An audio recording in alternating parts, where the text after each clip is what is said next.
Here in these United States, in the Missouri Basin, is the sunflower state of Kansas. And not far from the very center of our nation, we find this beautiful valley.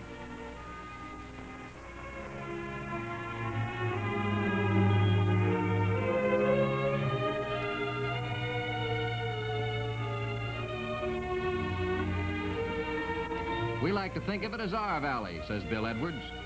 Actually, it isn't our valley at all, even though we've been here 4 generations. It was here long before we were. It's America's valley. We hope it will always be, growing and producing, not only for us, but for all of you.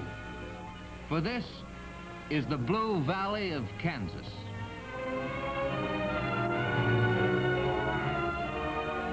This valley, along with scores of similar food-producing valleys, is marked for destruction.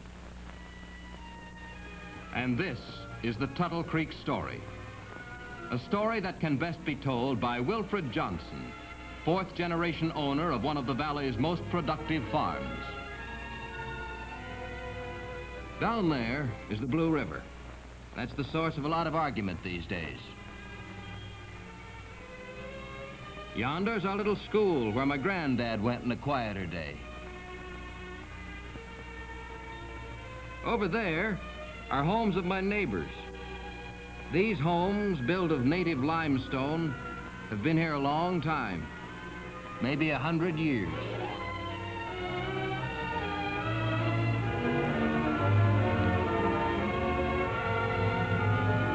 Limestone is pretty durable. Lots of people have crossed that bridge since it was built, right after the Civil War, I guess. Sunday was a great day then. Everybody went to church. Most of us still do, in the same churches. We've always taken care of our own folks here in the valley. This home was built generations before government handouts and cradle-to-grave theories.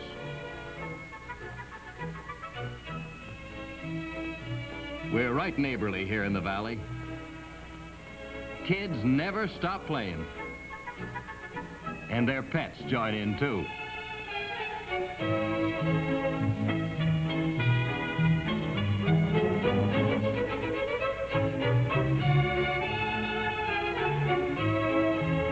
Picnic day with pies and cakes, and away he goes. Some mighty good food comes from here, and the women folks like to spread it over the picnic tables. Cakes and pies. While the men talk about too little or too much rain.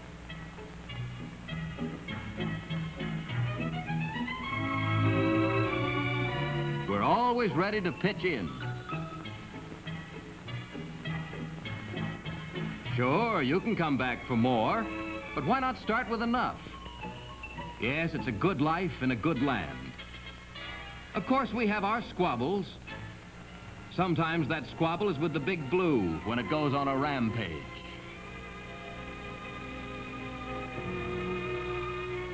But we have Bill Sykes with his wit and wisdom to help us over the rough spots.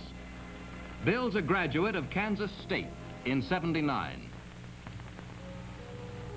And now the time is 1938. Suddenly, out of that strange land of pork barreling comes incredible and disturbing news. A group called the Corps of Army Engineers tells Congress of their plans to invade this happy and peaceful valley. The consent of the people was never asked.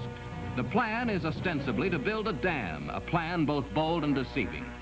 Colonel C.I. Sturdivant of the Army Engineers testifies in Congress that Tuttle Creek Dam can be built for a total cost of $27 million. Of course, no towns will be destroyed. And flood control. There will be a beautiful recreational lake.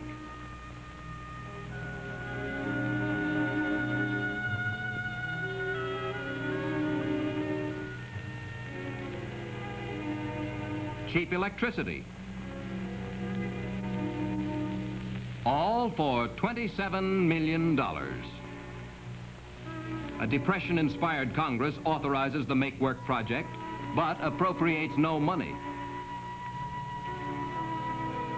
A vague fear, like a clutching shadow, spreads through the valley.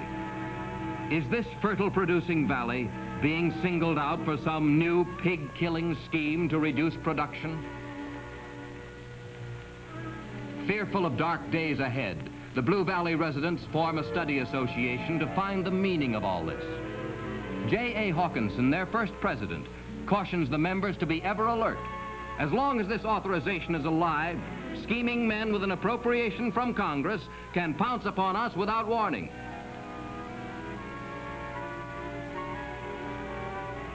Then the true facts regarding Tuttle Creek Dam become known. Said George Hamburg, "It's not a dam on Tuttle Creek, that small stream which empties into the Blue River. It is a dam on the Big Blue itself.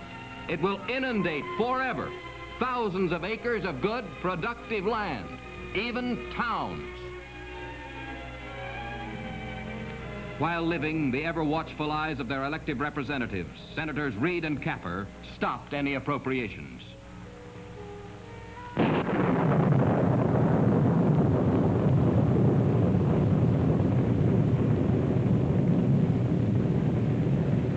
Then, in 1951, the most disastrous flood in over 100 years, and J.A. Hawkinson's warning came true with another flood of misinformation about the Blue River. If Tuttle Creek Dam had been built, Manhattan would have been dry this morning, proclaims General Pick of the Army Engineers. Tuttle Creek Dam would have saved Kansas City, screamed others. Profound statements and impressive engineering data were abroad in the land. To a few of the Study Association members, it became evident that Blue Valley was only a part of a grandiose dam building scheme when District Engineer Colonel L.J. Lincoln reported nearly 150 reservoirs had been given serious consideration. Flood control was the alleged justification. On an official map, members try to find a valley in the entire Missouri River Basin that would not be underwater. With just a stroke of the pen, we are now told that Tuttle Creek Dam will cost $87 million and not $27 million, as Congress was promised. And this is the planned treatment for Blue Valley. Beneath the water forever. 9 towns underwater. And the dam over 40 miles from here.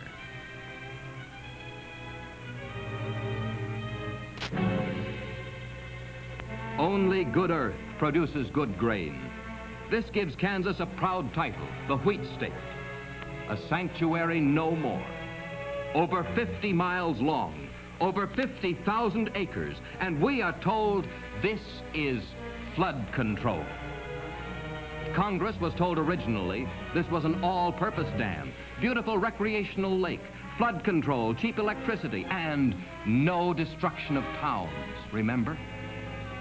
Instead, will desolation, wrought by other dams, stalk across our land involving those nearly 150 seriously considered reservoirs?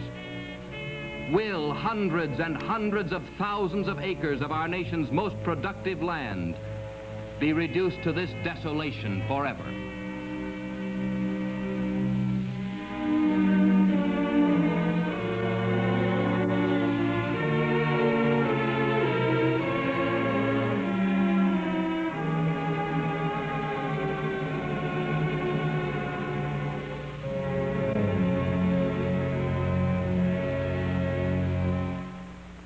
In Washington, appropriation committees began jingling dollars. A flood control meeting in Kansas City and a full-page ad boosting General Pick arrive on the same day. Little people are to be helped, ostensibly. Big names and big brass hold the floor. Little people hear nothing but the tramp of boots on their land, behind big words about big dams. Back in Blue Valley, a determined group of women decided if they could not be heard in Kansas City, they would be in Washington. So they gathered to alert everybody in the valley that the Army Engineers were on the march. Right to Washington they implored their friends and neighbors. Tell of the hundreds of thousands of food-producing acres to be forever drowned out of existence.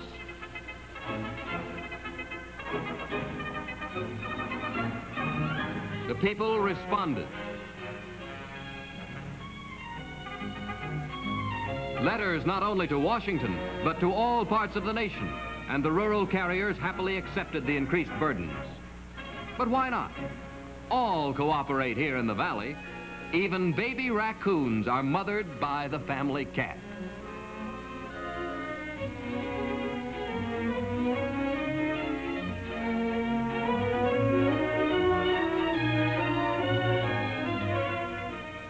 The post office at Cleburne receives such a deluge. It is moved from 4th class up to 3rd class. With the roar of the flood and big talk still in the people's ears, the Army engineers, without warning and on a quiet Sunday morning, move in upon the people of the soil to lay plans for Tuttle Creek Dam. Then the methods used to gain access to private land come out. This is what they said. Bill, we understand you're in trouble. We thought you knew you didn't have to let them in. They said they had your consent. Well, you should have checked with us. But they were our own engineers, government engineers. Besides, it was Sunday. Almost everybody was at church. Say, come to think of it, men, they did seem to be in an awful hurry.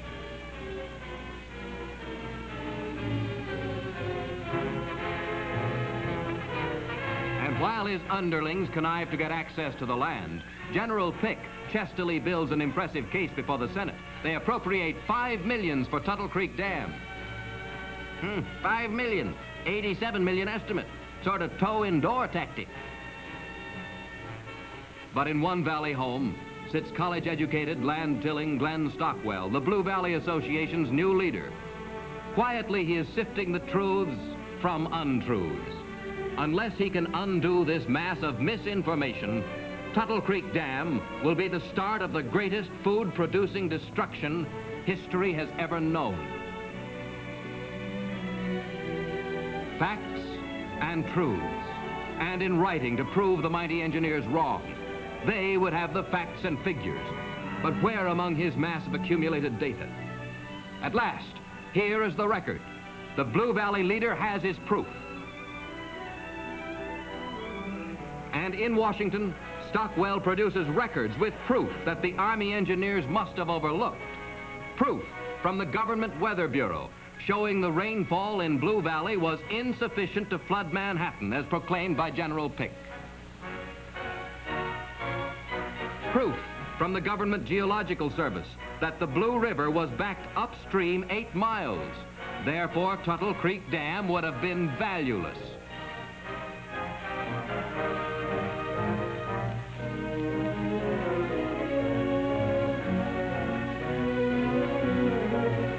Another attempt to get the Tuttle Creek Dam appropriation was thwarted by Stockwell's simple and honest facts. Looks like the general talked too much, but Glenn had the facts. Sure glad to see him back.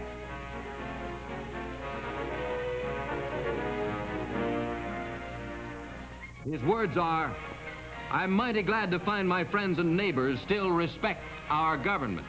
They're actually sorry for the Army engineers and the tactics they seemingly had to use. All agree honesty is won, but there is a battle yet to be waged. Their ancient enemy, the flood. They want a workable solution for Blue Valley and all valleys under the shadow of the big dam threat. Flood control, they agree, is a trick phrase, cleverly coined, but ill-conceived and valueless in preventing a raging flood. That's it. Why not prevent? Then no outsider can invade and destroy and claim he's doing us good. Flood prevention became a crusade. Their past studies and applied experience convinced them they were on the right track. Sons and daughters of the valley, home from a great agricultural school, joined with their college-trained mothers and dads. Modern engineering methods of flood prevention through watershed treatment were merged with generations of practical experience in dealing with the Blue River. Pondering this in Washington, President Truman appoints a commission to make a Missouri Basin survey. National magazines take up the issue. Flood problems cannot be solved merely by building dams, says Reader's Digest. Country Gentleman, through Elmer Peterson, a staunch supporter of the valley's efforts, quotes proof that floods have been prevented by stopping water where it falls with watershed treatment. babies of a Blue Valley mother become famous as they illustrate, "Stop the water where it falls." Even New York Times suggests deferring dam until President Truman's survey is completed. Farm work comes to a halt. In Manhattan, a hearing for the President's Missouri Basin Survey is called. Congressman Clifford Hope from Kansas, an ardent supporter of the watershed treatment, is to preside. Testimony tells of research and why flood prevention is better than attempted flood control. Sound reasons for stopping floods before they start are presented. Why build big dams that will flood thousands of productive acres and still may not protect anybody? The commission's thoroughness convinced everyone that Congress would welcome the most exhaustive report, especially on Tuttle Creek Dam. Then, without warning, comes the party line emergency ring. Their congressman, Albert Cole, has jumped the fence, turned his back on the people of the Blue Valley to join the engineers' hammering anvil chorus for Tuttle Creek Dam. Was this anvil chorus heard in Washington, or was it the boots of might make right? It will never be known. For a rump Congress of only 13 senators and 67 representatives suddenly voted $5 million to start Tuttle Creek Dam. Is this the beginning of that 150 seriously considered reservoirs? Dad blast it, their toe is in the door. Didn't even wait for President Truman's Missouri Basin report. Hardly before the news flash is dimmed, mighty machines are clutching, tearing, clawing into the rich soil of the valley. Here is the start of a cannibalistic plan that might well spread water over the valleys in the nearly 150 seriously considered reservoirs. This last blow was a crushing one. So up in the Emerald Hills, overlooking the wounds of their beloved land, they hover together in the twilight of the evening for meditation and prayer. Truly a good people in a good land. It is midnight in Blue Valley, says Reverend J. Wilbur Curry, and continues with the 16th chapter of Acts. Let us not lose faith.